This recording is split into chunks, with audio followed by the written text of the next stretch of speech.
The spirit of the Lord came upon Gideon. So when he blew the trumpet, all the people gathered around him, and he became a mighty man of valor. Who is this Gideon? By himself he is not a man of valor. Judges chapter 6 and verse 15 says, he was a timid young man, unable to do anything effectively. He was a man who was drowning himself in his own self-pity, inferiority complex. He had no self-confidence at all. Oh, all the time failure mentality. I can't do it, Lord. I am too weak for this. My family is an insignificance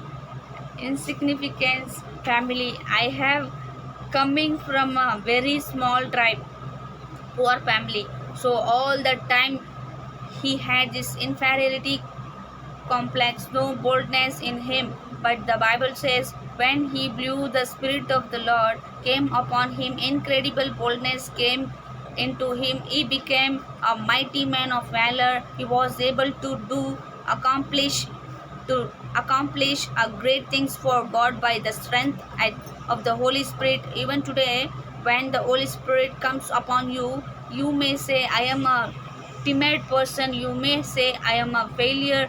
You may say, oh, I have no self-confidence. But when the Spirit of God comes, incredible boldness comes into your life. You who are as a fearful person, you can become as a mighty man of valor. Oh, when the Holy Spirit comes upon you, every inferiority complex run away. Look at the disciple of Jesus. Until the day of Pentecost, they they were full of fear. All the time they were trembling. But when they were filled with the Holy Spirit, he stood as the mighty witness for the Lord. My dear brothers and sisters, are you telling, I am a timid person, I can't fulfill the calling that is upon me?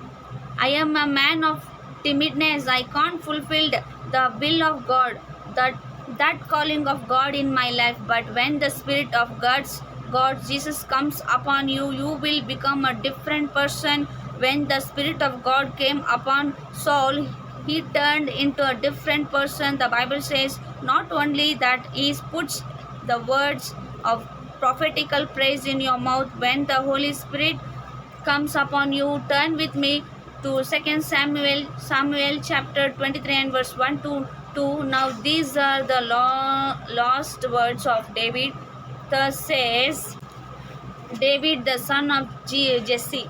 Thus says the man raised upon on high, the anointed of the God of Jacob, and the sweet psalmist of Israel. The Spirit of the Lord spoke by me, and his word was on my tongue. These are the words concerning David.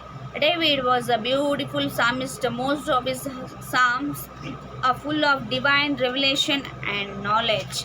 Most of his psalms are prophetical ones. For instance, take Psalms chapter 22 and verse 16. The David prophetically foretells about the crucifixion of Jesus Christ. When did he prophesy these things? Almost 1,000 years before the birth of Jesus. Today you may say, I am a failure. You may say, oh, I have no self-confidence. But when the Spirit God Jesus comes upon, incredible boldness comes into your life. You who are as a fearful person, you can become as a mighty man of valor. Oh, when the Holy Spirit, you may say, I am a man of timidness, I can't fulfill the will of God Jesus, that calling of God in my life. But when the Spirit of God comes upon you, you will become a different person. When the Spirit of God came upon you, you will do miracles. You also will do miracles. Okay, everyone, just trust in Him. He will do miracles. Jesus will do miracles in your life. Okay, everyone, shall we pray? Close your eyes. I'll pray for you all. Heavenly, lovely Father, thank you for giving this wonderful Sunday, oh Lord. Thank you for being with us at this moment. Thank you for Satan has planned many snares. It should not work with your warriors, prophet children. Your will only done on this earth. Cover us by your blood, Lord. Thank you. This I ask in the